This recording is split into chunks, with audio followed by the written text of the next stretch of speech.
రామాపురం అనే ఒక అందమైన పల్లెటూరులో రామయ్య అనే నిరుపేద గోదావరి నది ఒడ్డున కట్టెలు కొట్టుకుంటూ జీవిస్తూ ఉండేవాడు. రోజంతా చెమటోడ్చి ఎన్ని కట్టెలు నరికి వాటిని మోపుగా కట్టి సాయంత్రానికి సంతలో అమ్మి వచ్చిన కొద్దిపాటి డబ్బుతో ఇంటికి సరుకులు తీసుకుని వెళ్ళేవాడు. ఒకరోజు మళ్లీ టెండలో ఎప్పటిలాగానే నది ఒడ్డున ఒక పెద్ద వేప చెట్టు కొట్టడానికి సిద్ధమయ్యాడు.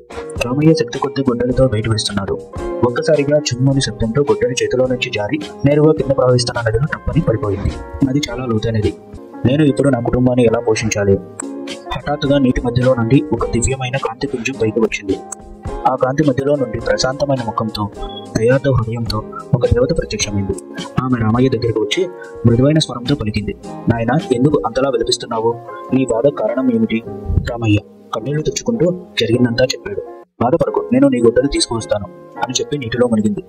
కొద్దిసేపటి తర్వాత ఆమె చేతిలో సూర్యుడిలా మెరుస్తున్న ఒక బంగారు గొడ్డలితో పైకి వచ్చింది. నాయన చూడు, ఇది నీ గొడ్డలేనా అని అడిగింది.